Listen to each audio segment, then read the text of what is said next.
हाय दोस्तों, मेरा नाम है संदीप और आप सभी का इस वीडियो में स्वागत है। उम्मीद कर रहा हूं कि आप लोग स्वस्थ होंगे और मस्त होंगे और अपने पढ़ाई को अच्छे तरह से कर रहे होंगे। देखिए दोस्तों, आज हम शुरू करने जा रहे हैं अध्याय 4 द्विघात समीकरण क्वाड्रेटिक इक्वेशन। इसके पहले हमने सभी प्रश्नावली को हल करवा दिए हैं। यदि आप लोग उस वीडियो को नहीं देखे हैं तो उस वीडियो का लिंक डिस्क्रिप्शन में मिल जाएगा, जाकर उस वीडियो को जरूर देखिएगा। और यदि हमारे चैनल पर नए हैं तो चैनल को सब्सक्राइब, वीडियो को लाइक और कमेंट करना मत भूलिएगा। ठीक है दोस्तों, तो हम लोग शुरू करते हैं अपना अध्याय 4।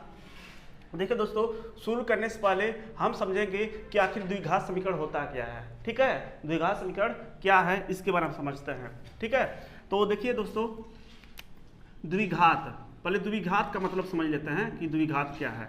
द्विघात, अगर इसको तोड़ेंगे तो खंड कर लेते हैं, द्वि प्लस द्वि और घात, यहाँ पर घात कर लेते हैं। द्वि का मतलब होता है दो दोस्तों, क्या होता है? दो। द्वि का मतलब दो और घात मतलब घात ही है, जिसे इंग्लिश में बोलते हैं पावर। ठीक है, पावर।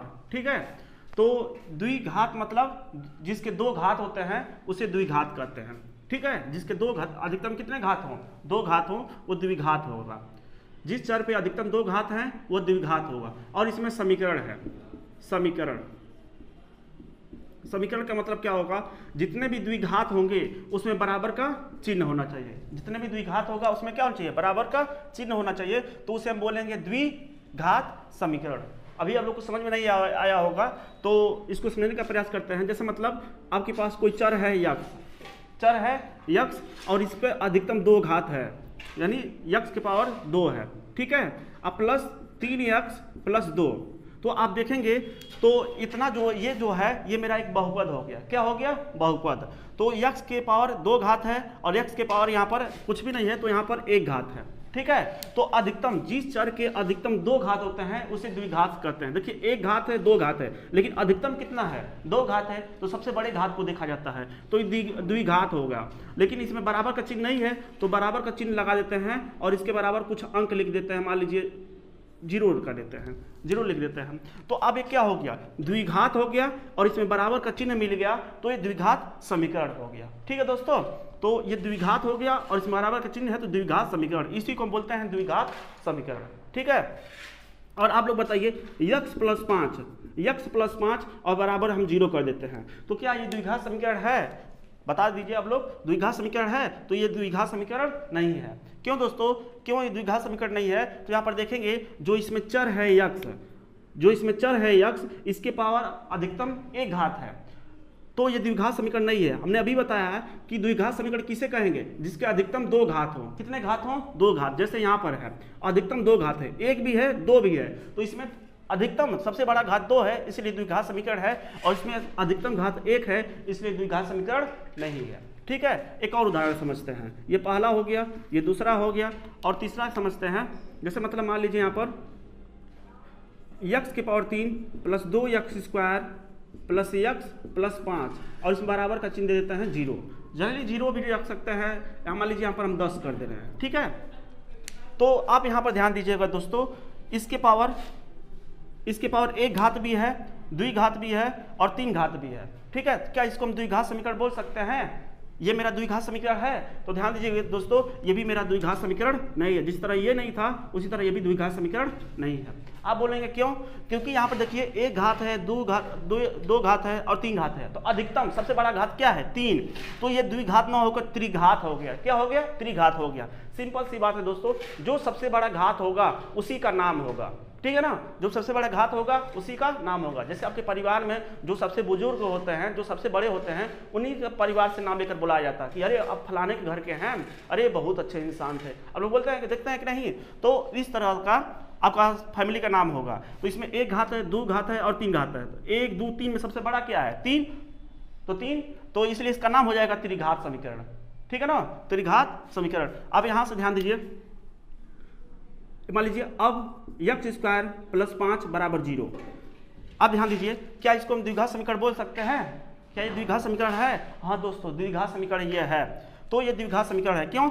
क्योंकि x के पावर अधिकतम कितने घात हो गया? 2 घात हो गया। बाकी x जिस तरह यहाँ पर है x और अचर पद हो या ना हो, लेकिन अधिकतम घात कितना हो गया? 2 घात हो गया ना, तो ये द्विघात समीकरण है। ये भी द्विघात समीकरण है, क्योंकि चर जो यक्स है इसके पावर अधिकतम 2 घात है। आप डायरेक्ट इतना भी लिख सकते हैं तो ये भी द्विघात समीकरण है, ये भी द्विघात समीकरण है, क्योंकि हमें बस इसको देखना है कि यक्स के पावर कितना घात है, उसके बाद कुछ हो या ना हो, इसके बाद हो या ना हो कोई मतलब नहीं है, लेकिन जो यक्स चर है उस चर के पावर 2 घात होना चाहिए, तभी अब तो द्विघात समीकरण होगा। तो उम्मीद करते हैं दोस्तों ये काफ़ी अच्छे से आपको समझ में आया होगा, ठीक है, कि आखिर द्विघात समीकरण क्या होता है। द्विघात मतलब अधिकतम 2 घात होना चाहिए और उसमें बराबर का चिन्ह होना चाहिए, उसमें बराबर का चिन्ह होना चाहिए। तो बराबर का चिन्ह होगा तो समीकरण हो जाएगा, बराबर का चिन्ह हो गया तो समीकरण, और चर पे अधिकतम 2 घात हो गया तो द्विघात हो गया। तो यहाँ पर हम लिख दे रहे हैं, जैसे मतलब द्विघात क्या होगा, द्विघात किसे कहेंगे, द्विघात किसे कहेंगे, चर की अधिकतम घात 2 हो, चर की अधिकतम घात 2 हो,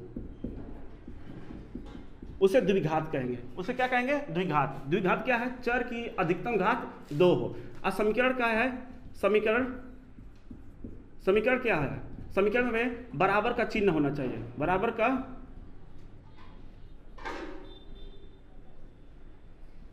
का चिन्ह होना चाहिए, ठीक है, तभी जाकर आप उसको द्विघात समीकरण बोल सकते हैं। ठीक है दोस्तों, इसमें ध्यान दीजिए, इसमें बराबर का चिन्ह होना चाहिए और चर की अधिकतम घात 2 होना चाहिए, तभी उसको हम द्विघात समीकरण बोलेंगे, अन्यथा द्विघात समीकरण नहीं होगा। ठीक है दोस्तों, तो देख लीजिए ये उदाहरण हम लोग से काफ़ी अच्छे से समझ सकते हैं कि कौन सा द्विघात समीकरण है, कौन सा द्विघात समीकरण नहीं है।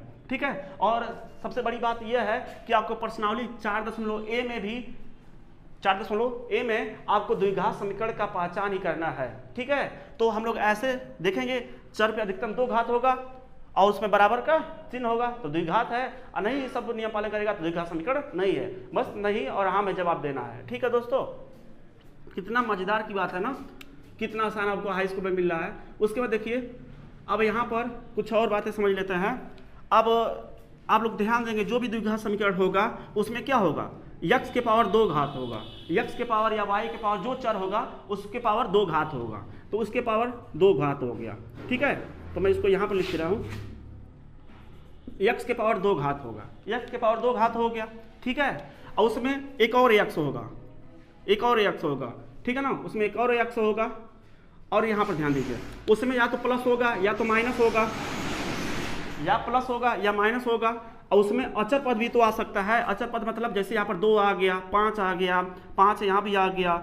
ठीक है, तो कुछ और भी अचर पद भी आ सकता है, तो अचर पद को हम सी से प्रदर्शित कर रहे हैं। किससे प्रदर्शित कर रहे हैं, सी से। आप ध्यान दीजिए, यक्स स्क्वायर के पहले यानी एक्स स्क्वायर के पास कोई अंक भी होगा, उस अंक को, अचर पद को हम ए से प्रदर्शित कर रहे हैं। किससे प्रदर्शित कर रहे हैं, ए से। और यक्स के पास भी कोई अंक होगा तो उसे हम बी से प्रदर्शित कर रहे हैं। किससे प्रदर्शित कर रहे हैं, बी से। तो ये द्विघात हो गया, क्या हो गया, द्विघात। और इसमें बराबर का चिन्ह कर दें, बराबर 0 कर दें, तो ये द्विघात समीकरण हो गया, द्विघात समीकरण।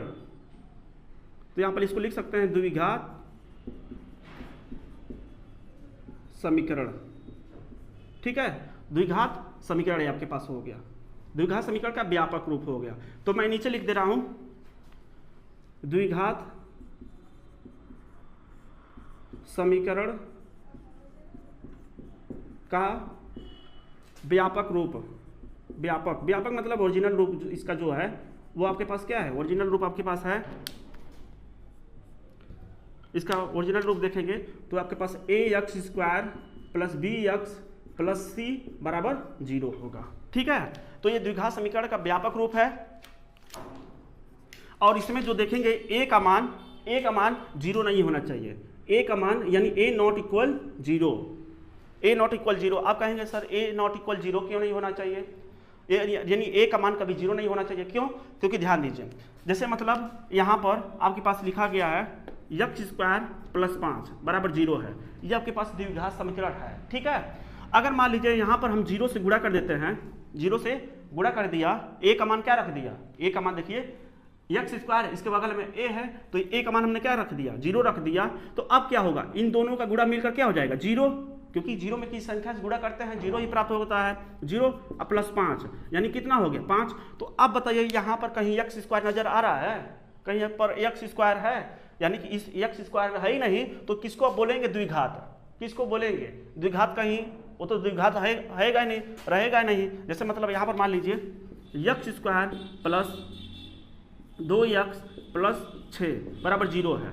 अभी फिलहाल ये द्विघात समीकरण है, ठीक है, अभी द्विघात समीकरण है। लेकिन अगर जैसे ही हमने इसमें 0 से गुणा कर दिया, यानी एक्स स्क्वायर का गुणांक क्या है, एक्स स्क्वायर का गुणांक a है, तो a का मान हमने क्या रख दिया, 0 रख दिया। तो अब इन दोनों का गुणा जरा बताइएगा, इन दोनों का गुणा 0 प्लस 2x प्लस 6 बराबर 0। अब 0 में जोड़ेंगे तो यानी 2x प्लस 6 बराबर 0। तो क्या ये द्विघात समीकरण है, क्या ये द्विघात समीकरण है? देखिए समीकरण तो है, इसमें बराबर का चिन्ह आ गया, समीकरण तो है, ठीक है, लेकिन क्या इसमें x के पावर 2 घात है? अभी फिलहाल तो x के पावर 1 घात है, तो x के पावर 2 घात है ही नहीं, तो इसे आप द्विघात समीकरण नहीं कह सकते। ठीक है दोस्तों, तो उम्मीद करते हैं काफी अच्छे से आपको द्विघात समीकरण समझ में आया।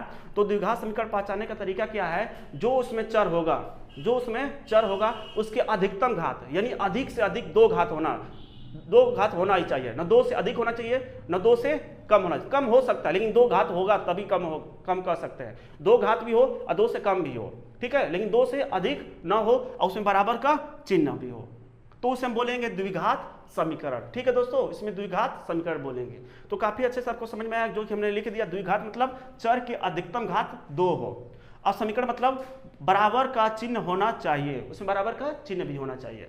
तो ये 2 नियम आपको काफी अच्छे से क्लियर करेगा कि आखिर द्विघात समीकरण किसे कहते हैं। ठीक है दोस्तों, तो उम्मीद करते हैं काफी अच्छे से आपको समझ में आया। तो किसी अब द्विघात समीकरण देखिए, उदाहरण है, इस उदाहरण को आप लोग एक बार नोट कर लीजिएगा और एक बार और आप लोग समझने का प्रयास कीजिएगा। बढ़ते हैं हम आगे, कुछ सूत्र को देखते हैं जो प्रश्नावली 4.a में काम आने वाला है, तो उसको सूत्र को देखते हैं और सीधे हम लोग अपने प्रश्नावली पर बढ़ेंगे। ठीक है दोस्तों, तो आप इसका स्क्रीनशॉट एक बार लेकर और समझने का प्रयास कीजिएगा। देखिए दोस्तों, अब हम लोग कुछ सूत्र को देख लें जो प्रश्नावली में काम आएगा। ठीक है, ये सूत्र आप लोग को पहले से ही पता होगा, लेकिन हम फिर भी एक बार रिवीजन करा देते हैं आप सबको। देखिए, पहले तो a प्लस बी का सूत्र आपको याद होगा, a प्लस बी का होल स्क्वायर क्या होता है, a square plus B square plus 2ab। ठीक है, कितने लोग ऐसे भी पढ़ते हैं, a square plus 2ab plus B square. ठीक है, ऐसे भी आप लोग पढ़ते हैं। इसके बाद a माइनस बी का होल स्क्वायर देख लेते हैं। a माइनस बी का होल स्क्वायर क्या होगा, a square plus B square plus 2ab, या ऐसे भी पढ़ते हैं a square minus 2ab plus B square. ठीक है, उसके बाद देखते हैं a माइनस बी का होल क्यूब या a प्लस बी का होल क्यूब, पहले देख लेते हैं। तो क्या होता है, a cube plus B cube plus 3ab कोष्टक में a प्लस बी। ठीक है दोस्तों, और a माइनस बी का देख लेते हैं। a माइनस बी का होल क्यूब क्या होता है, a cube minus B cube minus 3ab कोष्टक में a माइनस बी। ठीक है दोस्तों, और इसका भी देख लेते हैं, a cube plus B cube का। ठीक है, a cube plus B cube का सूत्र, तो इसका क्या होगा, एक कोष्टक में a प्लस बी, दूसरे कोष्टक में a square minus ab plus B square. ठीक है दोस्तों, इसका यह सूत्र हो गया। इसके बाद a cube minus B cube का भी देख लेते हैं। इसका क्या होगा, एक कोष्टक में a माइनस बी, दूसरे कोष्टक में a square plus ab plus B square. ठीक है दोस्तों, और उसके बाद एक और सूत्र देख लेते हैं, a square minus B square का। इसका सूत्र क्या होगा, एक कोष्टक में a प्लस बी, एक कोष्टक में a प्लस बी और एक कोष्टक में a माइनस बी। ठीक है दोस्तों, ये इतना सूत्र है, सूत्र तो बहुत है, सॉल्यूशन का है, लेकिन बस इतना ही हमें काम आने वाला है। ठीक है, प्रश्नावली 4.a में।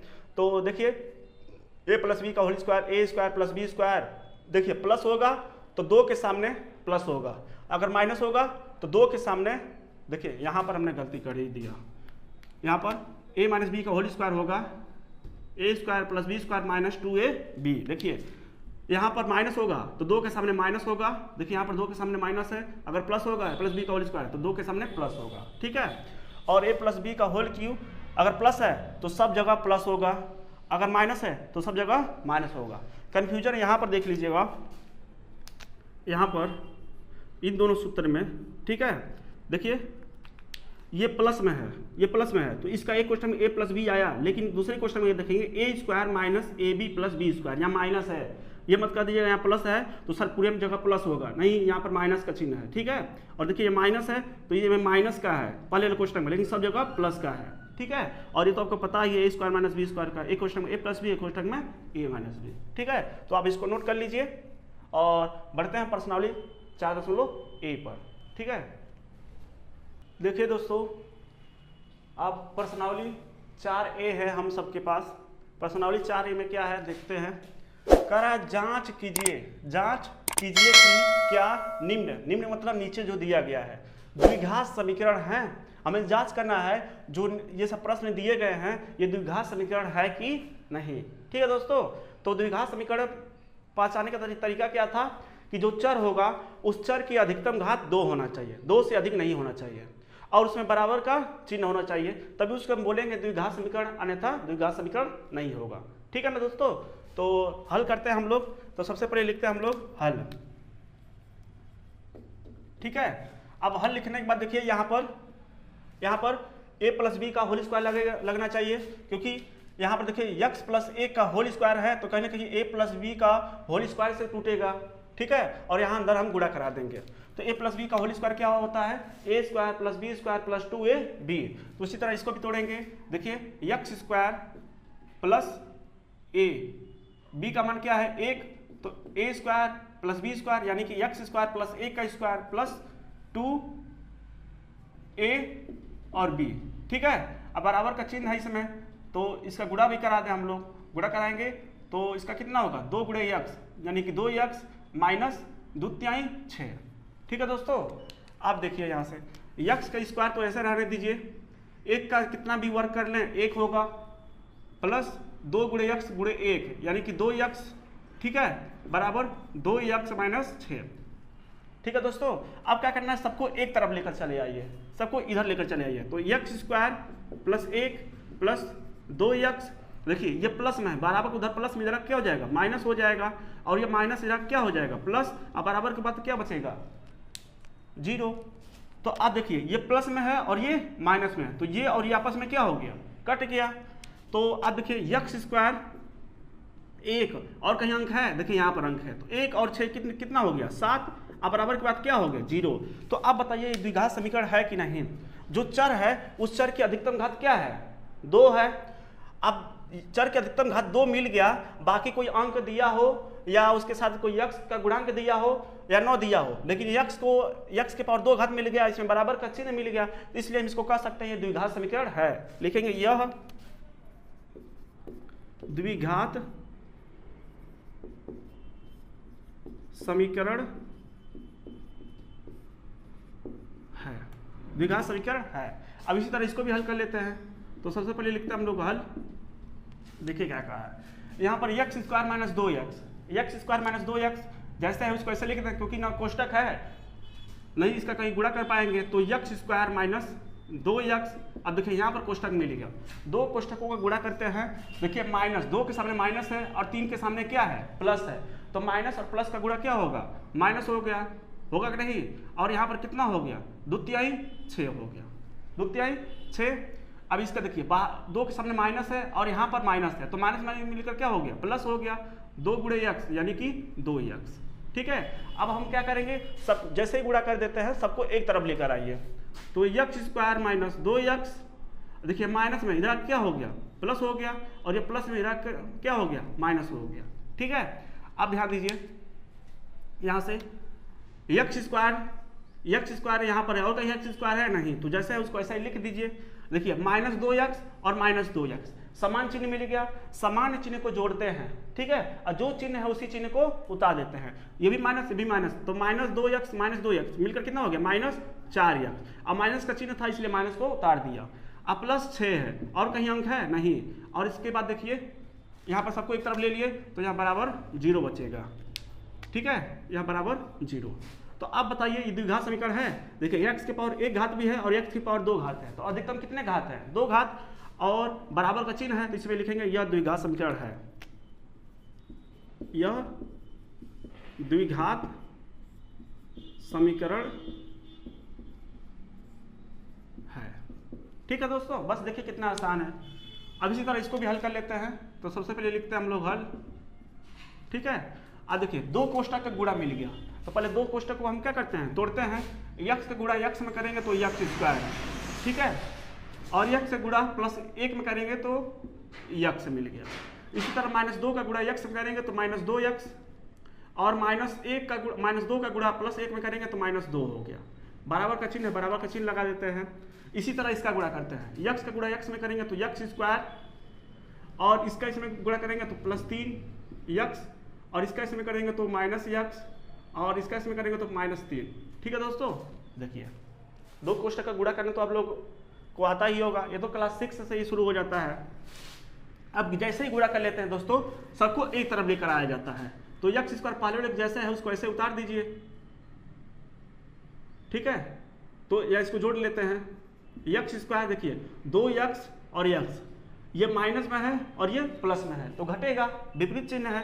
2x में से 1 यक्स निकल गया तो बाबू कितना बची, यक्स बची, ठीक है। और कौन बड़ा बा, 2 बड़ा बा, तो इसके सामने माइनस का चिन्ह है तो माइनस लगा देगा। फिर -2 जैसे बा उसको लिख दो, बराबर का चिन्ह बराबर का चिन्ह लगा हुआ। अब देखो यहाँ पर यक्स स्क्वायर बा, अब देखो 3x में से 1 यक्स चल गई तो बची कितना, +2x। अब +2x का है, कहीं 3 बड़ा बा ना, और यहाँ पर बचल माइनस के। अब क्या करेगा, अब कहीं जोड़े घटा नहीं पाइबा तो सबके एक तरफ लेकर चल जावा, यक्स स्क्वायर माइनस यक्स -2। अब देखो ये प्लस में बा, इधर क्या हो गई, माइनस हो गई, और ये प्लस में बा, इधर आकर ये क्या हो गई, माइनस हो गई,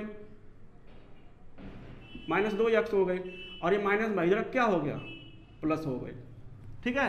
अब देखो यक्स स्क्वायर प्लस में बा, यक्स स्क्वायर माइनस में बा, तो ई क्या हो गई, कट गई, ठीक बा बाबू। अब देखो -x -2x -3x हो गई।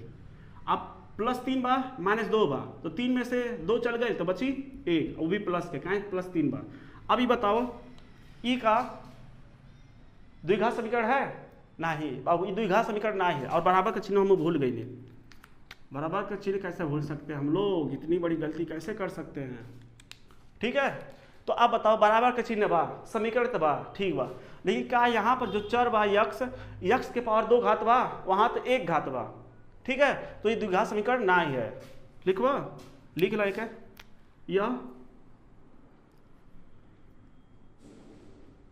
यह द्विघात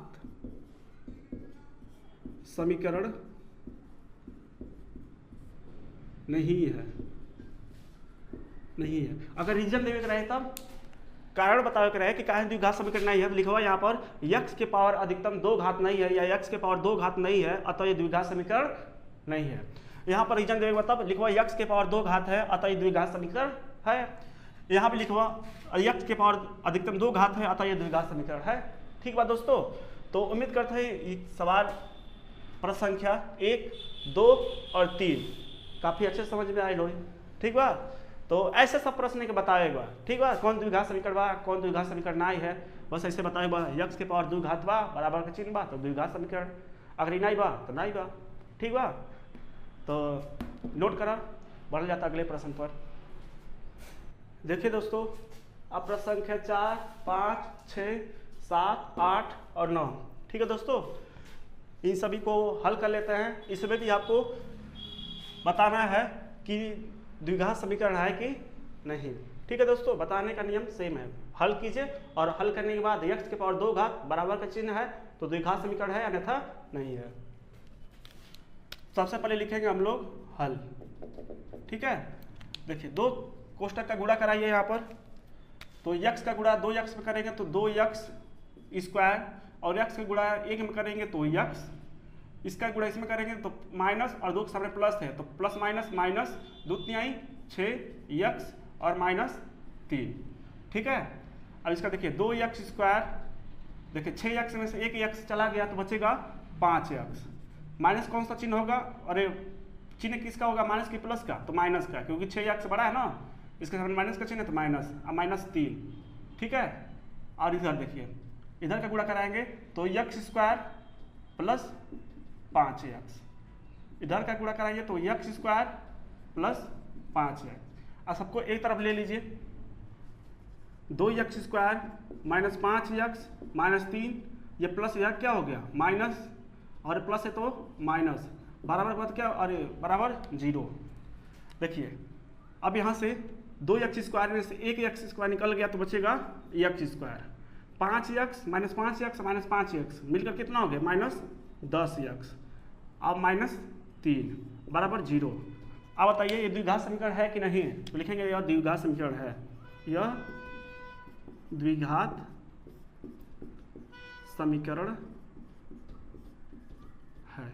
ठीक है, इसी तरह इसको भी हल कर लेते हैं हम लोग।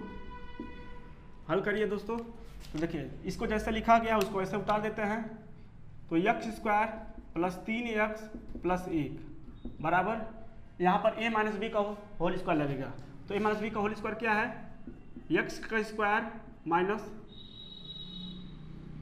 प्लस b का स्क्वायर माइनस 2x गुणे 2। ठीक है, तो x square plus 3x plus 1 बराबर x स्क्वायर, 2 का वर्ग कितना होगा 4 होगा, 2 दूना 4 और x। अब सबको एक तरफ लेकर आया जाए, तो देखिए x square plus 3x plus 1 minus x square minus 4 और प्लस 4x बराबर क्या बचेगा 0। अब यहाँ से देखिए ये और ये x स्क्वायर और माइनस x स्क्वायर क्या हो गया, कट गया। ठीक है, बचेगा 3x और प्लस 4x मिलकर कितना हो गया 7x, और 4 में से 1 गया तो माइनस 3 बराबर क्या बचेगा 0। तो क्या यह द्विघात समीकरण है, नहीं, लिखेंगे यह द्विघात समीकरण नहीं है। ठीक है, इसको भी हम लोग हल कर लेते हैं, तो लिखिए हल। देखिए यहाँ पर, अब यहाँ पर a प्लस बी का होल क्यू लगेगा। ठीक है, a प्लस बी का होल क्यू क्या है, a क्यू यानी x का क्यू, b क्यू यानी कि 2 का क्यू प्लस 3ab, a का मान क्या है x और b का मान क्या है 2, और क्वेश्चन में a प्लस बी। ठीक है, बराबर जैसे है उसको ऐसे ही हम लोग उतार देते हैं, 2x स्क्वायर माइनस 1। ठीक है, अब इसका a क्यू यानी x का क्यू 2 के पावर 3 कितना हो गया 8 प्लस 2x 2 तिहाई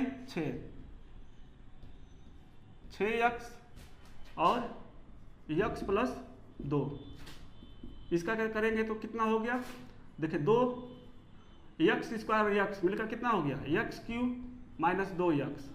ठीक है, अभी कोष्टक है, कोष्टक को तोड़े 8x, देखिए इसकी गुणा कराएंगे 6x स्क्वायर प्लस 6 दूना 12x, इसको इधर लेकर चले आइए, ये प्लस इधर क्या हो गया माइनस हो गया, और ये माइनस इधर क्या हो गया प्लस, बराबर क्या बचेगा 0। ठीक है, अब देखिए माइनस 2x क्यू में से एक x निकल गया तो minus x Q, 6x square और कहीं है x स्क्वायर नहीं, तो बाकी जैसे है उसको ऐसे उतार दीजिए। ठीक है, और देखिए 12x प्लस 2x 14x और प्लस 8 और कुछ अंक है नहीं, तो प्लस 8 बराबर 0। क्या द्विघात समीकरण है, देखिए x के पावर 2 घात है, 1 भी है और x के पावर 3 घात हो, अधिकतम घात क्या है 3, उसी का नाम होगा। तो ये त्रिघात समीकरण है, लेकिन लिखेंगे यह द्विघात समीकरण नहीं है, यह द्विघात समीकरण नहीं है। ठीक है, अब इसको प्रश्न संख्या 7 को भी हल कर लेते हैं। देखिए इसको जैसा उसको ऐसे आप लोग उतार दीजिए, तो x Q minus 4x square minus x plus 1 बराबर जैसे है उसको ऐसे लिखिए, और यहाँ पर a माइनस बी का होल क्यू लगेगा। तो a माइनस बी का होल क्यू क्या है, a क्यू यानी x का क्यू माइनस 2 का क्यू, ठीक है, माइनस 3 यक्स गुणे 2 कोष्टक में यक्स माइनस 2। ठीक है दोस्तों, इसको भी जैसे है उसको ऐसे उतार दीजिए। देखिए यहाँ पर यक्स क्यू माइनस 2 के पावर 3 8 द्वितीय 6 यक्स माइनस 2। ठीक है, यक्स के power 3 4 x square minus x plus 1 x की पावर 3 माइनस 8, इसका इसमें गुणा करा दिया तो 6 x square minus minus plus 6 दूना 12 यक्स, सबको एक तरफ लेकर आइए। तो x Q minus 4 x square minus x plus 1, देखिए ये प्लस इधर क्या हो गया माइनस, और ये माइनस इधर प्लस, ये माइनस इधर प्लस, और ये प्लस इधर कर माइनस। ठीक है, अब देखिए ये और ये आपस में क्या हो गया, कट गया। 6 यक्स स्क्वायर में से ये माइनस है, 4 यक्स निकल गया तो बचेगा 2 यक्स स्क्वायर। ठीक है, देखिए माइनस यक्स और माइनस 12 यक्स मिलकर कितना हो गया माइनस 13 यक्स। ठीक है, प्लस 1 और 1 8 कितना हो गया 9 बराबर 0। तो ये द्विघात समीकरण है, लिखेगा हाँ, यह द्विघात समीकरण है। ठीक है, अब इसी तरह इसको भी हल कर लेते हैं हम लोग। मैं यहाँ पर चिन्ह खींच दे रहा हूँ, अब लिखेंगे हल। देखिए 2 ब्रैकेट है, इनको भी तोड़ा जाए। 2 यक्स स्क्वायर, 2 यक्स का गुणा यक्स में करेंगे तो 2 यक्स स्क्वायर। ठीक है, और 2 यक्स का माइनस 3 में करेंगे तो 6 यक्स, और इसका इसमें करेंगे तो minus x minus minus plus 3। ठीक है,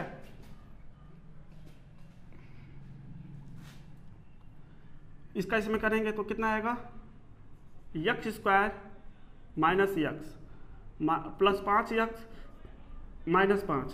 ठीक है, अब सबको एक तरफ लेकर आइए, या इसको थोड़ा और हल कर लिया जाए। देखिए 6 माइनस 6 यक्स और माइनस यक्स मिलकर कितना हो गया माइनस 7 यक्स प्लस 3 बराबर यक्स स्क्वायर माइनस यक्स और प्लस 5 यक्स कितना हो गया प्लस 4 यक्स माइनस 5। ठीक है, आप सबको एक तरफ लेकर आइए। 2 x square minus 7 x plus 3, देखिए यहाँ पर ये प्लस में क्या हो गया माइनस हो गया माइनस 4 यक्स और प्लस 5। ठीक है, अब यह देखिए माइनस यक्स स्क्वायर नहीं कटेगा नहीं, माइनस यक्स स्क्वायर। देखिए 2 यक्स स्क्वायर में से 1 यक्स स्क्वायर निकल गया तो बचेगा x square minus 7 x minus 4 x minus 11 x plus 3 और प्लस 5 प्लस 8 बराबर 0। क्या द्विघात समीकरण है? हाँ है। यक्स के पावर 2 घात अधिकतम है, लिखेंगे यह द्विघात समीकरण है। ठीक है, इसी तरह इसको भी हल कर लेते हैं। तो सबसे पहले लिखते हैं हम लोग हल। तो यहाँ पर x square plus 3 x plus 1 बराबर a माइनस बी का होल स्क्वायर लगाएंगे तो a square minus plus B square यानी 2 का स्क्वायर माइनस 2 यक्स गुणे 2। तो x square plus 3 x plus 1 x square plus 4 minus minus minus plus minus 4 x. ठीक है, सबको एक तरफ लेकर आइए। तो x square plus 3 x plus 1, देखिए minus x square minus 4 plus 4 x बराबर किधर आएगा तो सबका चिन्ह बदल जाएगा। देखिए ये और ये आपस में क्या हो गया कट गया। 3 यक्स और 4 यक्स मिलकर कितना हो गया 7 यक्स, 1 और माइनस 3 माइनस 4 माइनस 3 बराबर 0। तो ये द्विघात समीकरण है नहीं, लिखेंगे तो यह लिख लीजिए यह द्विघात समीकरण नहीं है। ठीक है दोस्तों, तो देखिए इस तरह सब हल हो गया। तो उम्मीद करते हैं ये प्रश्न आपको जांच करना था, जांच कीजिए कि क्या निम्न द्विघात समीकरण है कि नहीं। काफ़ी अच्छे से आपको समझ में आया होगा।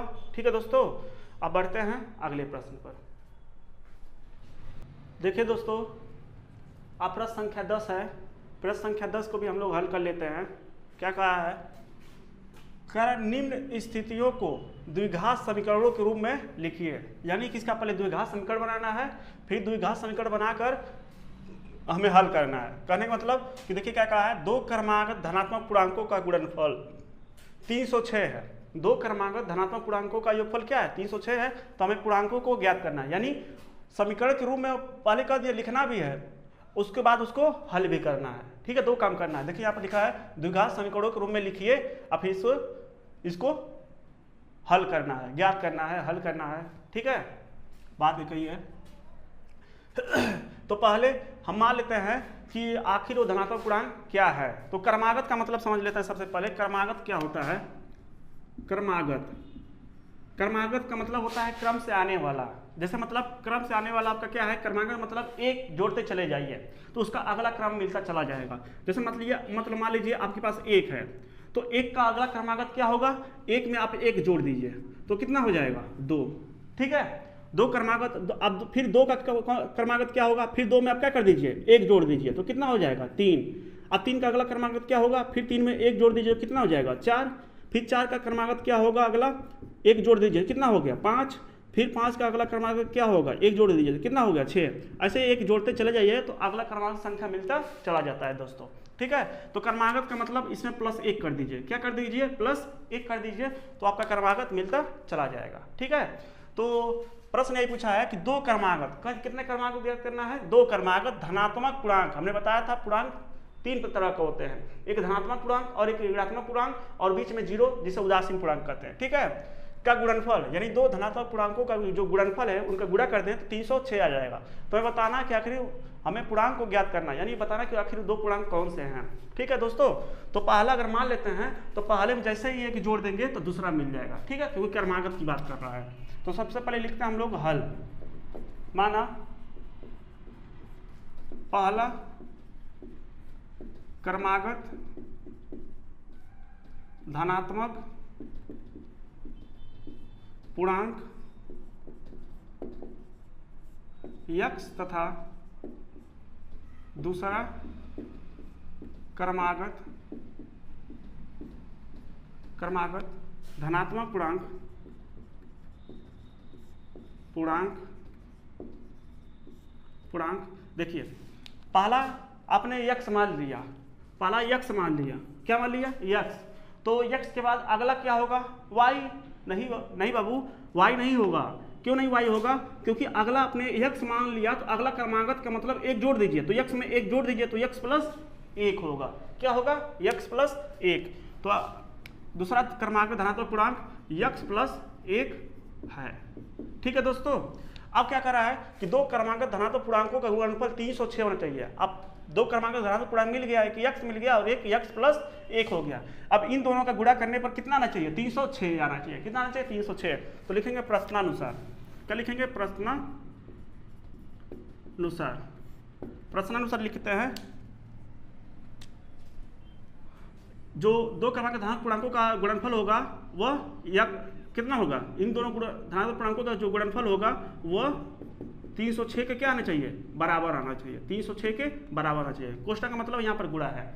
अब इसका गुणा करा दीजिए, x और x का गुणा क्या होगा, x² और x और 1 का गुणा क्या होगा, x। बराबर जैसे है उसको ऐसे ही क्या कर दीजिए, लिख लीजिए। ये प्लस में इधर क्या हो जाएगा, माइनस हो गया, तो -306। अब बराबर क्या बचेगा, 0। ठीक है, तो अब बताना है कि ये द्विघात समीकरण है कि नहीं। तो लिखेंगे द्विघात समीकरण है। ठीक है, तो लिखेंगे या इसे लिख लीजिए, यह द्विघात समीकरण के रूप का है। ठीक है ना, देखिए के रूप में लिखना था तो ये लिखेंगे यह द्विघात समीकरण के रूप का है। तो इतना तब का द्विघात समीकरण के रूप का आ गया। ठीक है, एक आंसर तो मेरा हो गया। अब हमें बताना है पूर्णांकों को भी ज्ञात करना है, आखिर वो पूर्णांक कौन सा है। तो लिखेंगे x² + x - 306 बराबर 0। अब इसका क्या करना है, गुणनखंड करना है। अब गुणनखंड अभी हम लोग करके आ रहे हैं, यानी कि इसके पहले वाले चैप्टर में दो चल रहे रैखिक समीकरण के योग में हम लोग गुणनखंड करना सीखे हैं। गुणनखंड कैसे करते थे, लास्ट वाले और पहले वाले का आपस में गुणा कराते थे, ठीक है। तो यहाँ पर x स्क्वायर का गुणा क्या है 1 और 306 का आपस में गुणा कराएंगे। फिर लास्ट में देखते थे लास्ट वाले अंक के सामने कौन सा चिन्ह है, प्लस है कि माइनस। अगर प्लस रहेगा तो बीच वाले अंक को जोड़ के लाया जाता था, अगर माइनस रहेगा तो बीच वाले अंक को घटा के लाना है। तो 306 का गुणा 1 में करेंगे तो 306 ही आएगा। अब 306 का हम लोग क्या कर देते हैं, गुणनफल कर लेते हैं। तो गुणा करने में कितना आना चाहिए 306, देखिए इसका इसमें गुणा करना सिखाए थे आपको, ठीक है। तो 306 का गुणा करिए, 2 से पहले काटते हैं, 2 के नम 2, 2 पच्चे 10, 2 तिहाई 6, ठीक है। देखिए 2 का नम 2, ठीक है, और इसके पास एक चला गया तो 10 हो गया, 2 पच्चे 10 और इसके बाद 2 तिहाई 6। अब 3 से काट दीजिए, 3 पच्चे 15, 3 एक नम 3। अब यहाँ से 7 से काट दीजिए, 7 सत्ते 49, ठीक है, या ऐसे मत काटिए, फिर 3 से काट दीजिए इसको, 3 एक नम 3, इसके पास कितना चला गया 2, 3 सत्ते 21, फिर 70 से काट दीजिए, 1 आ गया। अब हमें गुणा करने पर 306 लाना है और घटाने पर कितना आना चाहिए 1 आना चाहिए, क्योंकि यहाँ पर x का गुणक क्या है 1। गुणनखंड करना लोग सीखे हैं दोस्तों, तो इतना तो आगे चाहिए, ठीक है। इतना लोग कही ले क्लास 8 से ही हम लोग इसे गुणा सीखा था गुणनखंड। अब देखो यही समय अंक ढूंढे एक बार, गुणा करने पर 306 आवे चाहिए और घटावले पर 1 आवे चाहिए। तो 2 अंक ढूंढो का हुई, देखो 2 तिहाई 6, 6 त्रिक 18, तो यहाँ 18 हो गए और यहाँ पर 70 हो गए। इन दोनों अंक के ढूंढ लो, देखो 18 और 70 का गुणा करेंगे तो 306 आई, 18 और 70 का गुणा करवा तो 306 आई, और 18 में से 70 घटाई तो 1 आई, मिल गए ना।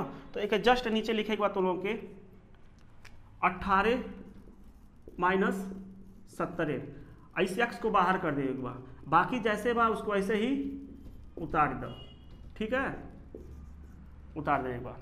आप क्या करेगा ए लाइन में कोष्टक तोड़े एक बार, तो x स्क्वायर प्लस इसके इसमें गुणा करो तो 18x माइनस 70x माइनस 306 बराबर 0, ठीक बा। आप 2 का गुणनखंड बना लो, यहाँ से एक गुणनखंड बना लो, यहाँ से 2 का जोड़ा बना लो, एक 2 जोड़ा और यहाँ से 2 जोड़ा, तो इन दोनों में क्या कामन बा x कामन बा, तो x प्लस 18 और यहाँ से क्या कामन बा 70, तो x माइनस, देखिए बाहर माइनस बात अंदर क्या हो जाएगी प्लस हो जाएगी, और यहाँ पर 18 आई, क्योंकि 18 और 70 का गुणा करवा 306 आई बराबर 0, ठीक बा। और बाकी हमें इरेज कर देते हैं, एक नोट कर लिया।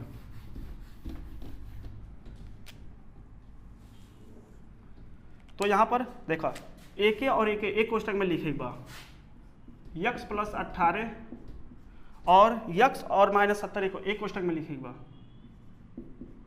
70, अब बराबर का बचल बा 0, लिखे बा जब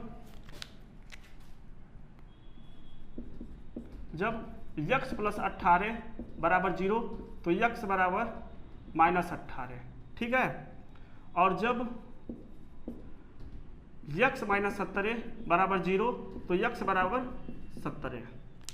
देखा यहाँ पर x के 2 मान मिलल बा, ठीक है, x के 2 मान है, तो एक माइनस का 18 मिलल बा और एक प्लस के 70 मिलल बा।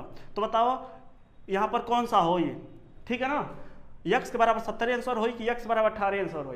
तो ध्यान दिया दोस्तों, प्रश्न में कहले या कि 2 क्रमागत धनात्मक पूर्णांक, यहाँ पर देख लो धनात्मक पूर्णांक कहले या धनात्मक पूर्णांक, तो धनात्मक कौन है, धनात्मक प्लस में बा ई बा कि आई बा 18 वाला, तो प्लस में ए वाला है ये वाला, और ये माइनस का है, तो ये माइनस का ऋणात्मक पूर्णांक नहीं चाहिए, हमें धनात्मक पूर्णांक चाहिए। तो पहला धनात्मक पूर्णांक 1 मिल गई, तो x का मान 1, तो अगला क्या होगी, अगला x प्लस 1 है, तो x में 1 जोड़ देगा, x का मान क्या बा 70, 70 में 1 जोड़ देगा तो 18 हो गए, ठीक है ना। तो लिखेगा भाई यहाँ पर पहला धनात्मक पूर्णांक बराबर 70, एक इरेज कर दो, ठीक बा। इसके बाद दूसरा धनात्मक पूर्णांक बराबर यक्स प्लस 1 बार, तो m1 यक्स प्लस यक्स का मान क्या हुआ 70 प्लस 1 यानी कितना हो गई 18। देख ला, तो पहला धनात्मक पूर्णांक 70 और दूसरा धनात्मक पूर्णांक 18 और 70 और 18 का गुणा करबो तो 306 आ जाए। ऐसे आंसर जांच भी कर सकला। ठीक बा, तो उम्मीद करत है काफी अच्छे से समझ में आयल होई। अब बढ़े जाता अगले प्रश्न पर। देखिए दोस्तों, अब प्रश्न संख्या 11 है। प्रश्न संख्या 11 काफी इंपोर्टेंट है परीक्षा की दृष्टि से। ठीक है, तो इसको आप IMP रखिएगा। सवाल क्या कहता है, एक बार पढ़ लेते हैं इसको।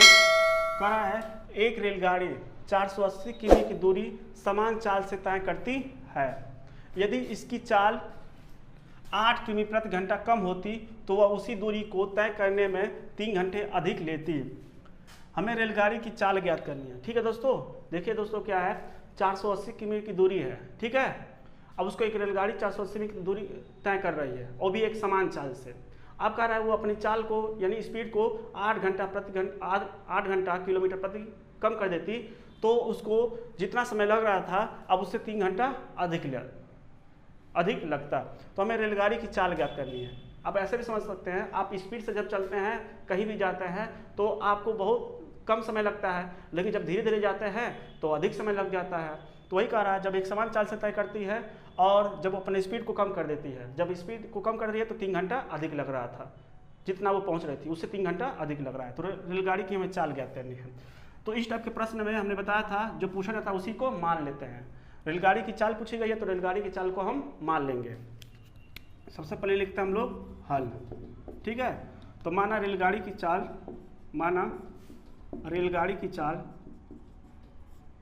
चाल यक्स किमी प्रति घंटा है। ठीक है, यक्स किमी प्रति घंटा है। क्या दिया है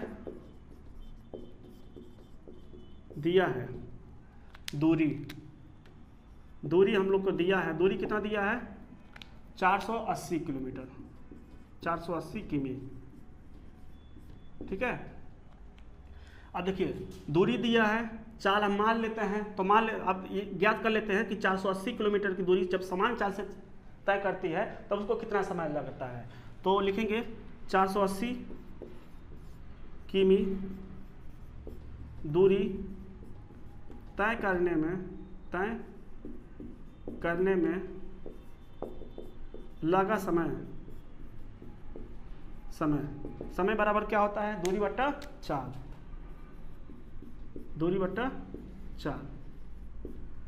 तो दूरी कितना दिया गया है 480 और चाल क्या है यक्स और समय का मात्रक घंटा। ठीक है दोस्तों, ये मेरा निकल गया समय।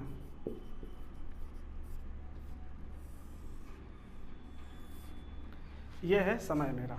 ठीक है, अब कह रहा है कि अपने चाल को कम कर देती है, तो कितना कम करता है 8 घंटा। लिखेंगे रेलगाड़ी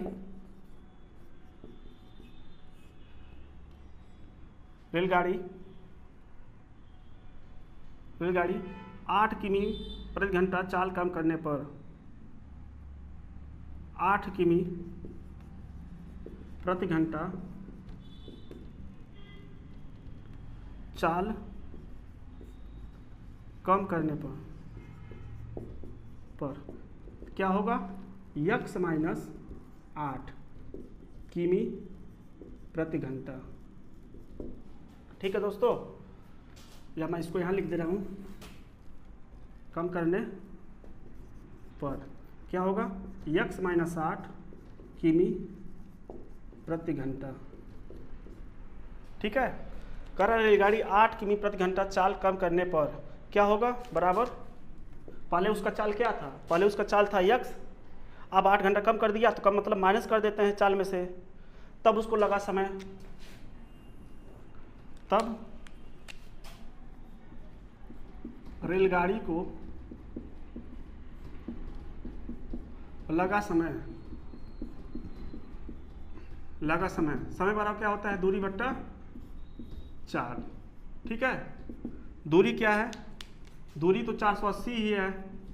अब चाल क्या हो गया, x माइनस 8, ये समय निकल गया। अब मात्रक इसका क्या होता है, घंटा।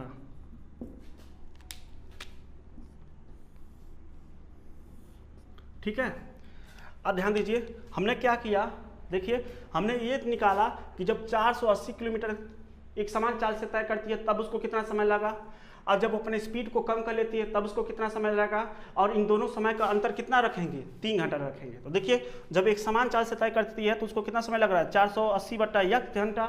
जब स्पीड को कम कर ले रही है तो 480 बटा x माइनस 8, और इन समय का अंतर कितना दिया है, 3 घंटा दिया। तो इन दोनों समय का अंतर मतलब माइनस का चिन्ह लगाकर 3 घंटे के बराबर रख देना है। ठीक है दोस्तों, तो अब लिखेंगे प्रश्नानुसार। प्रश्नानुसार क्या है, देखिए समय कितना दिया है, 480 बटा x माइनस 8, और अगला समय कितना दिया है, अगला समय 480 बटा x, और इन दोनों समय का अंतर मतलब माइनस कितने घंटे के बराबर है, 3 घंटे के बराबर है। ठीक है दोस्तों, अब इसका एलसीएम निकाल देते जरा, x माइनस 8 और x का एलसीएम क्या होगा, x माइनस 8 इंटू में x माइनस 8, x माइनस 8 क्या हो गया, कट गया, तो बचेगा x का इसमें गुणा होगा तो 480 x हो गया। फिर माइनस का है, x कटा तो बचेगा 480, देखिए 480 और इंटू में x माइनस 8 बराबर 3। ठीक है, आप क्या करना है, पर गुणा करा दीजिए, 480 x minus 480 x minus minus plus, देखिए 0, 8 64 के 4 हासिल 6, 8 चौक 32 और 6 कितना हो गया, 38। अब बट्टे में गुणा करा दीजिए, x स्क्वायर माइनस 8x बराबर 3/1। ठीक है,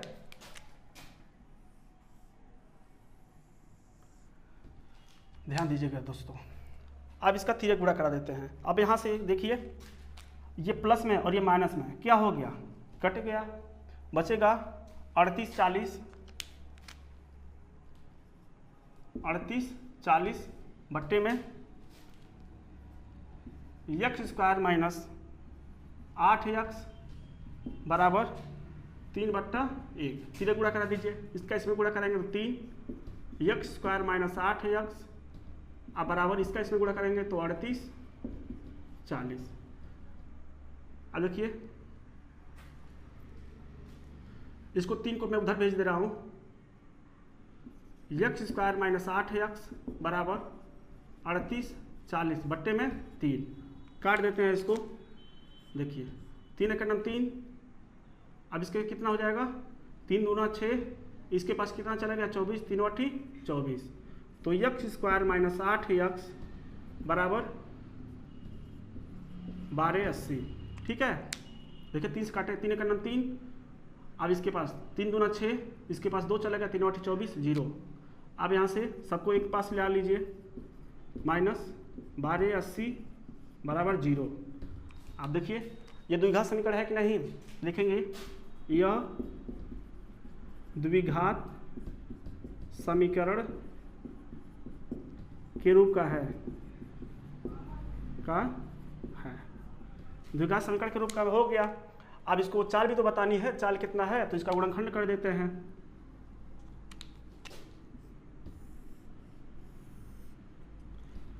क्या है, x square minus 8x minus 1280 बराबर क्या हो गया 0। ठीक है,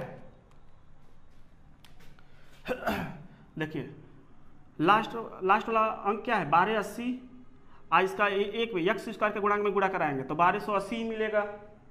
अब लास्ट वाले के सामने क्या है माइनस, तो यानी घटा के हमें कितना लाना है 8, तो ऐसा कोई अंक ढूंढिए, गुणा करें तो 1280 आए और घटाएं तो कितना आ जाए 8 आ जाए।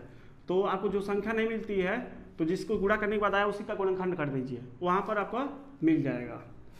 2 से काटिए, 2 छक 12, 2 चौक 8 0, फिर 2 से काटिए, 2 तिया 6, 2 दूना 4 फिर 0। ठीक बा, फिर 2 से काटा, 2 करने 2, 2 छक 12 0, फिर 2 से काटा, 2 8 16, फिर 2 से काटा, 2 चौक 8, फिर 2 से काटा, 20, फिर 2 से काटा 10, फिर 2 से काटा 5, फिर 2 से काटा तो 1।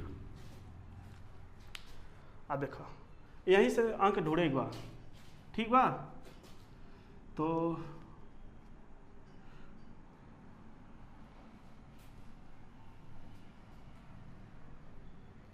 अब अंक ढूंढा जाता,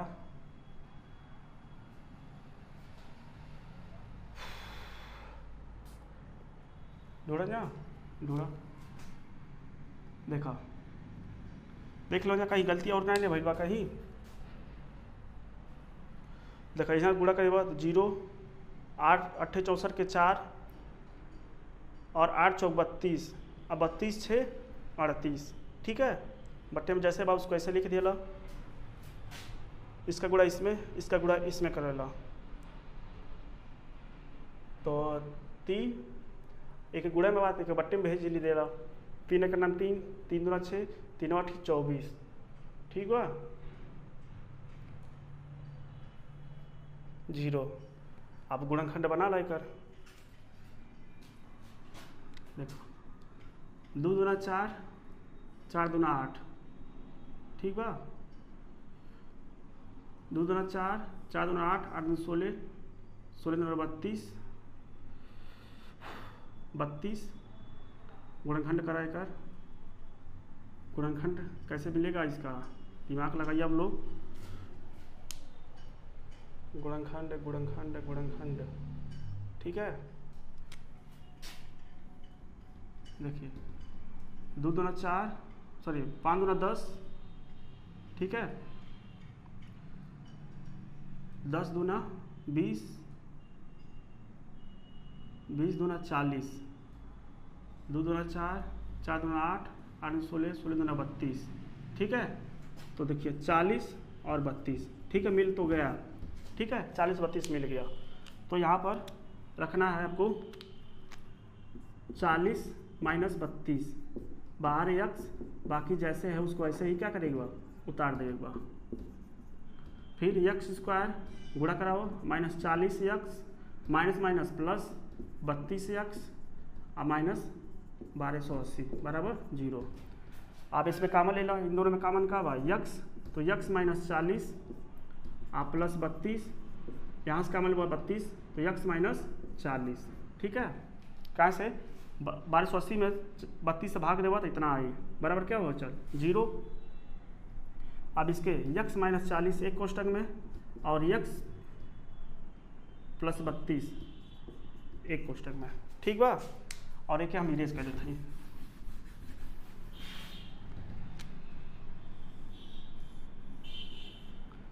अब यहाँ से ध्यान दो, जब x माइनस 40 बराबर 0 है तो x बराबर क्या मिलेगा 40, और जब x प्लस 32 है बराबर 0 तो x के बराबर क्या मिलेगा माइनस 32, ठीक है। और यहाँ देखेंगे तो ये x का मान माइनस आया और एक x का मान प्लस में आया, तो x का मान माइनस नहीं लेना है। क्यों? क्योंकि चाल जो होता है वो हमेशा धनात्मक होता है, ऋणात्मक नहीं, कभी भी स्पीड ऋणात्मक नहीं हो सकती। तो x का मान किस में आएगा, प्लस में आएगा, तो ये x का मान यह मिल गया।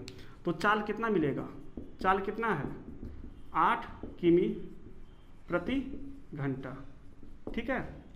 और यही आपका आंसर है, ठीक है। तो उम्मीद करते हैं दोस्तों काफ़ी अच्छे समझ में आया था, काफ़ी आसान था। ध्यान दीजिए हमने 2 समय निकाला है।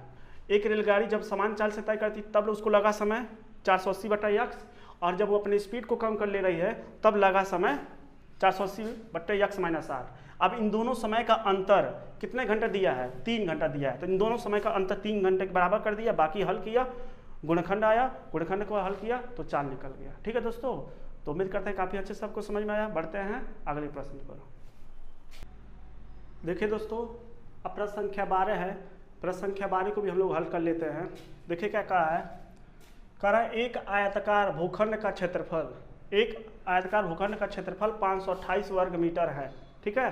क्षेत्र की लंबाई दिया है मीटरों में, चौड़ाई के दुगने से 1 अधिक है। हमें भूखंड की लंबाई और चौड़ाई ज्ञात करनी है। ध्यान दीजिए, कह रहा है एक आयताकार भूखंड का क्षेत्रफल जो है, क्षेत्रफल दे दिया है 528 वर्ग मीटर है। अब कह दिया है कि जो क्षेत्र की लंबाई होगी, जो आयताकार भाग की लंबाई जो होगी वो चौड़ाई के दुगने से एक अधिक होना चाहिए। कौन अधिक होना चाहिए? लंबाई जो होगा चौड़ाई जितना होगा उसका दोगुना और दुगने से एक अधिक होनी चाहिए। तो हमें बताना है भूखंड की लंबाई और चौड़ाई ज्ञात करनी है। तो पहले क्या किया है, पहले जो दिया है उसको लिख लेते हैं। तो सबसे पहले लिखेंगे हल। तो दिया है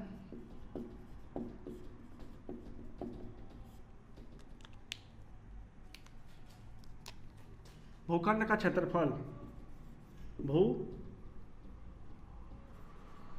का क्षेत्रफल कितना दिया है? 528 वर्ग मीटर। सॉरी दोस्तों, 528 वर्ग मीटर। ठीक है। अब यहाँ पर दिया है भूखंड की लंबाई और चौड़ाई ज्ञात करना है। तो माना अब देखिए यहाँ पर किसको मानना है, आप लंबाई को मानेंगे कि चौड़ाई को मानेंगे? ठीक है। तो ध्यान दीजिए, प्रश्न में ही छुपा है लंबाई जो है चौड़ाई के दुगने से एक अधिक है। लंबाई जो है, लंबाई चौड़ाई के दुगने से एक अधिक है। जब आपको चौड़ाई मिलेगा तभी ना उसका दुगना और प्लस एक करेंगे तो लंबाई मिलेगा। इसका मतलब पहले आपको किसको मानना है? चौड़ाई को मानेंगे। अगर चौड़ाई मिल गया तो चौड़ाई में दोगुना करेंगे, चौड़ाई का दोगुना करेंगे और दोगुने में एक अधिक कर देंगे तो आपको लंबाई मिल जाएगा। ठीक है दोस्तों। तो ध्यान दीजिए, आपके एक चित्र बना दे रहे हैं। मान लीजिए एक आयताकार है। ठीक है। अब यहाँ पर देखिए क्या कहा है, जो क्षेत्र की लंबाई है वो चौड़ाई के दुगने से एक अधिक है। यानी कि जो लंबाई है, तो मान लेते हैं जो चौड़ाई इसका है वो क्या है? यक्स है। तो इसकी लंबाई क्या होगी? लंबाई जो होगी चौड़ाई का दोगुना। चौड़ाई क्या है? यक्स। तो इसका दोगुना 2 यक्स हो गया और इसमें एक अधिक होगा तो ये आपका लंबाई मिल जाएगा। क्या मिल जाएगा? लंबाई। तो ये आपका पास रहा लंबाई और ये आपके पास है चौड़ाई। ठीक है। तो जैसे आपको चौड़ाई मिलेगा तो चौड़ाई का दोगुना करेंगे और एक अधिक कर देंगे तो आपको लंबाई मिल जाएगा। ठीक है दोस्तों।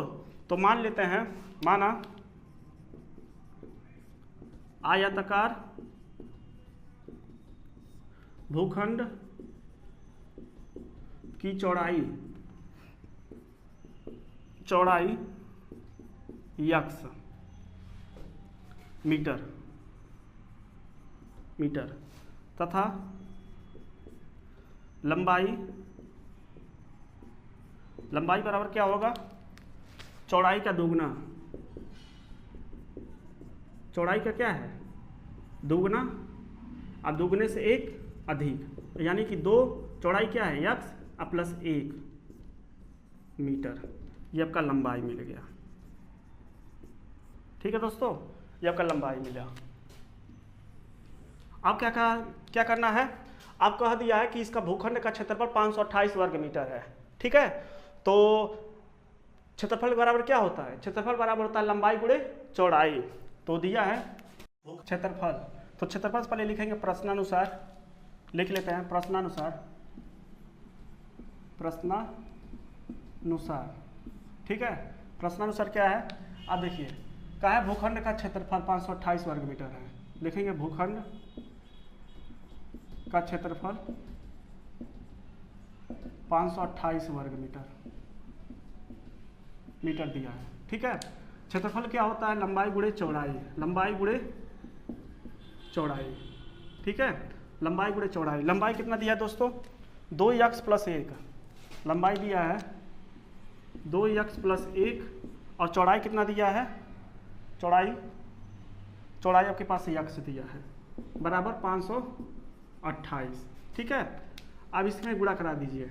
तो 2 यक्स स्क्वायर प्लस यक्स और ये प्लस मेरा क्या हो गया? माइनस हो गया। बराबर क्या बचेगा? 0 बचेगा। अब यहाँ से इसका गुणनखंड कर देते हैं। गुणनखंड करने का तरीका क्या बताए थे कि पहला वाला और लास्ट वाले का आपस में गुणा करते हैं। तो पहला क्या है? 2 और लास्ट वाला कितना है? 528। तो इसका गुणा कर लीजिए। 528 में 2 से गुणा करेंगे तो कितना आएगा? 2 8 16 86 2 4 1 5 2 5 10। कितना आ गया? 1056। फिर लास्ट वाले अंक के सामने देखा जाता है प्लस है कि माइनस। अगर माइनस रहेगा तो बीच वाले अंक को घटा के लाना है अगर प्लस रहेगा तो बीच वाले अंक को जोड़ के लाना है। तो बीच वाला अंक क्या है बीच वाला अंक क्या है आपके पास, एक है। यक्स का यहाँ पर गुणांक एक छुपा है ना, तो एक है, इसका मतलब हमें यहाँ 528 के सामने क्या है माइनस है, तो इसका मतलब घटा के हमें एक लाना है। तो ऐसा कोई अंक ढूंढिए, गुणा करें तो 556 आए और घटाएं तो 1 आए। तो आपको जब गुणनखंड यानी दो संख्याएं नहीं मिलती है, जो गुणा करने के बाद आया है उसी का गुणनखंड कर दीजिए। 2 से काट दीजिए, 2 पच्चे 10, 2 दूना 4, 2 अट्ठे 16, फिर 2 से काट दीजिए, 2 दूना 4, 2 छक 12, 2 चौका 8, ठीक है। फिर 2 से काट दीजिए, 2 के 2, 2 तिहाई 6, 2 दूना 4, फिर 2 से काटिए, 2 छक 12, 2 छक 12, फिर 2 से काटिए, 2 तिहाई 6, 2 तिहाई 6, फिर 3 से काट दीजिए, 3 के 3, 3 के 3, फिर 11 से काट दीजिए, ठीक है। 11 के 11। अब यहाँ से बनाइए, देखिए 2 दूना 4, 4 दूना 8, 8 दूनी 16, 16 दूना 32 और 11 तिया 33। तो यहाँ से 33 मिल गया और यहाँ से 32 मिल गया। 32 और 33 का गुणा कराएंगे तो 1056 आपका आएगा, ठीक है दोस्तों। और 33 में से 32 घटाएंगे तो आपके पास 1 आएगा। तो मिल गया ना। तो इसके जस्ट नीचे लिखना है 33 माइनस 32, बाहर यक्स, बाकी जैसे है उसको ऐसे ही आपको क्या कर देना है, उतार देना है, ठीक है। अब इस कोष्टक को तोड़ें तो 2x² plus 33x minus 32x minus 528 जैसे है उसको ऐसे ही उतार दें। अब दो का जोड़ा बना लें। यहाँ से देखिए x का एक जोड़ा और एक जोड़ा, दो का जोड़ा बना लेते हैं। इन दोनों में कॉमन क्या है, यक्स कॉमन है, क्योंकि 2 यहाँ कॉमन हो जाए, लेकिन 2 33 में कॉमन नहीं मिलेगा। तो 2x प्लस 33। अब बताइए इन्हीं में से क्या कॉमन चाहिए, जो इस कोष्टक में आया है वही इस कोष्टक में आना चाहिए। तो 2x यहाँ पर है, 2x यहाँ भी होना चाहिए। तो इसका मतलब यहाँ पर कितना कॉमन लेना होगा, 16। तो यहाँ पर आ गया 2x और बाहर माइनस है, यहाँ भी माइनस है, तो चिन्ह बदल जाएगा, प्लस हो जाएगा। अब 16 और यहाँ पर 33 का गुणा करेंगे तो आपको 5 है। देखिए 16 का, अब यहाँ पर 2x प्लस 33 है, तो यहाँ पर 2x प्लस 33 आना चाहिए कि नहीं आना चाहिए। 16 और 33 का गुणा करेंगे तो 528 आ जाएगा। देख लीजिए 16 और 33 का गुणा कराएंगे तो 16 3 48 का 8 हासिल 4, 16 3 48 4 52, 528 आया कि नहीं आया दोस्तों। तो यहाँ पर 33 लिख दिया जाए। अब बराबर 0 है तो बराबर 0 कर दिया जाए, ठीक है। इसको और इसको एक क्वेश्चन में लिखा जाएगा। तो 2x प्लस 33 और इसको एक क्वेश्चन में लिखा जाएगा। x माइनस 16 बराबर क्या हो गया, 0। यहाँ से आप लोगों की बट्टा मत समझिएगा, ये बस बताया हूँ समझाने के लिए, ठीक है। अब लिखिए यहाँ से मैं इसको इरेज कर दे रहा हूँ।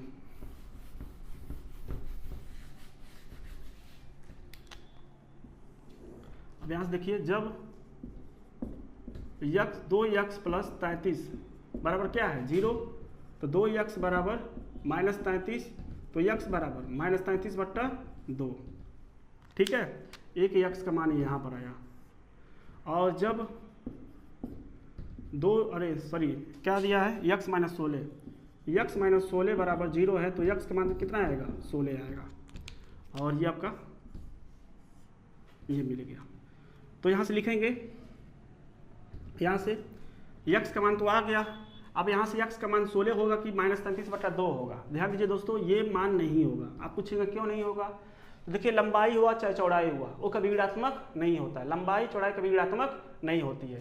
तो x का मान धनात्मक होगा, तो ये 16 आ गया। तो लंबाई कितना दिया है दोस्तों,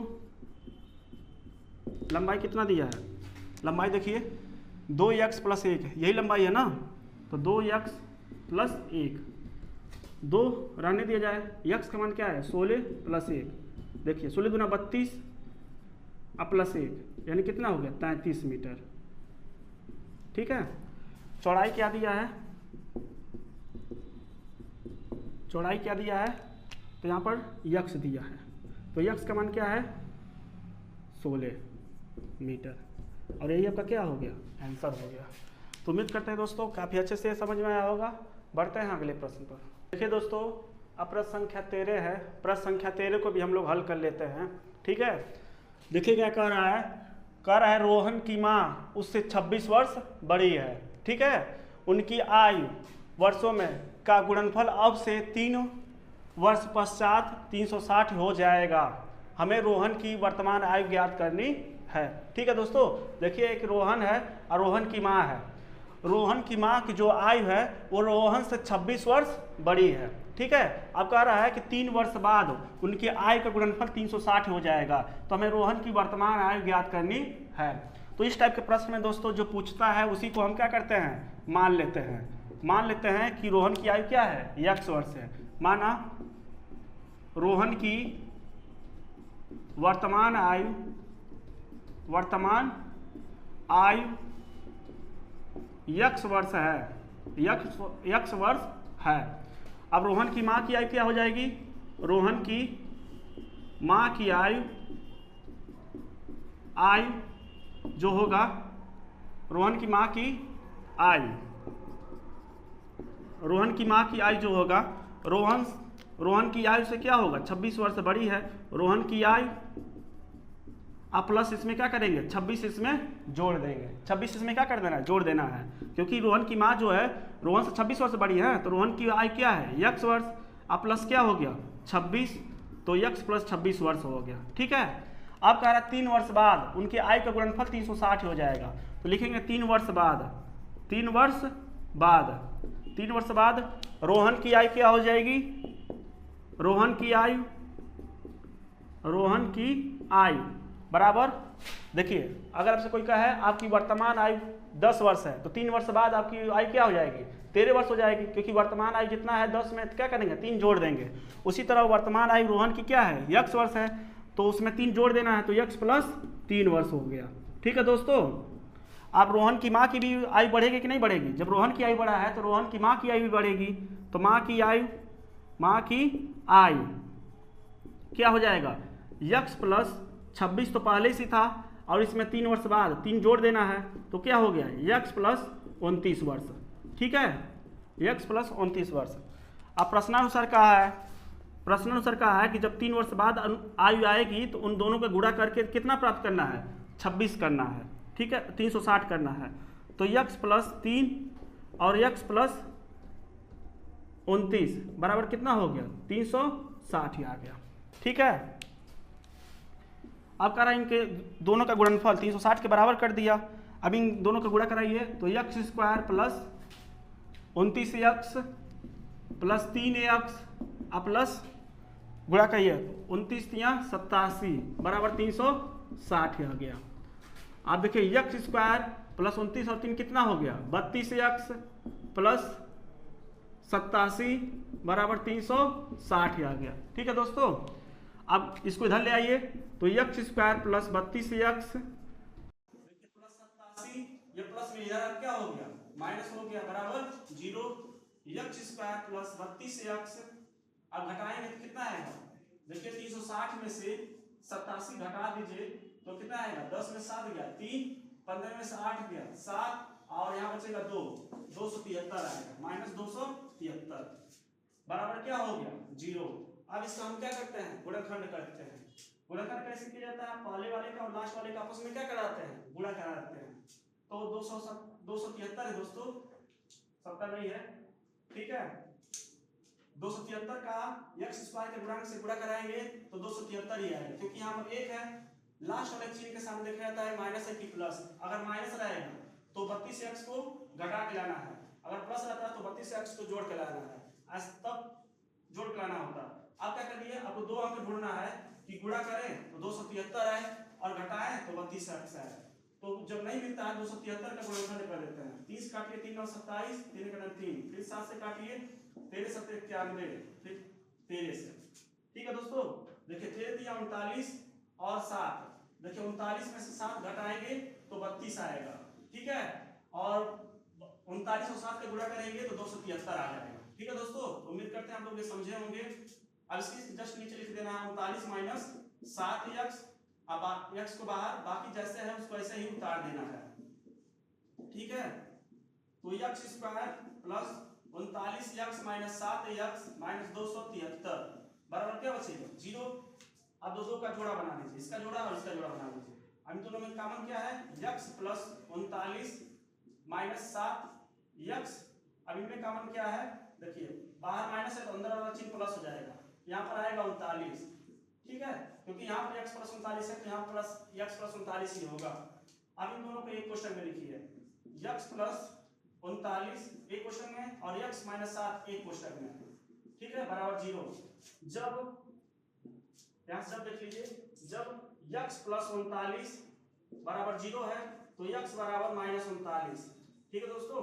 जब प्लस इधर क्या हो गया, माइनस हो गया, और जब x माइनस 7 बराबर 0 है तो x बराबर 7 आ गया, ठीक है।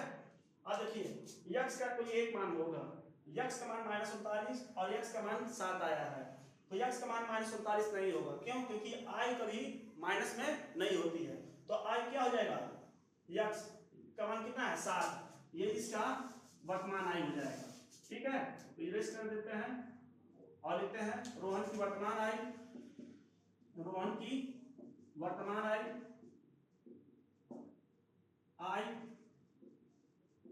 क्या है, फिर मैं नीचे लिख रहा हूं, वर्तमान i बराबर 7 वर्ष, ठीक है।